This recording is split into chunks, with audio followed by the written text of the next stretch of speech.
Heç də kömək etmirdi. Vəziyyətim artıq dözülməz hala gəlmişdi. Nə motivasiya, nə də kimsə məni bu haldan çıxara bilmirdi. 2 ildir belimdəki zədəyə görə ağırlıq məşqlərini tamamilə dayandırmışdım. Sanki həyat deyirdi, dəyiş, yoxsa məhv olacaqsan. Mən də ağrının içindən çıxmağa qərar verdim. İlk addım atmaq çox çətin idi. Ancaq reabilitoloq məşqçim Əli ilə tanış olduqdan sonra hər şey tamamilə dəyişdi. Onun məni dinləməsi, tələsmədən məşq keçirməsi və həmişə dürüst olması fərqli idi.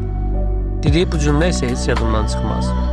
Bir gün reallığın verdiyi ağrı, məşqin verdiyi ağrıdan daha ağır gəlir. Və o an anlayırsan ki, dəyişməkdən başqa yol qalmayır. Və mən də anladım ki, məşq etmək sadəcə bədəni yox, ruhu da gücləndirir. Bu yolda tək başına irəliləmək çətindir. Ona görə düşündüm ki, niyə bunu bir yerdə etməyək? Niyə birbirimizi dəstəkləyən, yarı yolda qoymayan bir mühit yaratmayaq?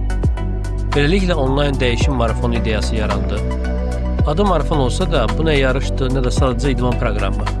Bu birlikdə ən yaxşı versiyamızı yaratmağa doğru yol getməkdir. Əgər sən də uzun müddətli başlayaram deyirsənsə, bu yola bizimlə qoşul.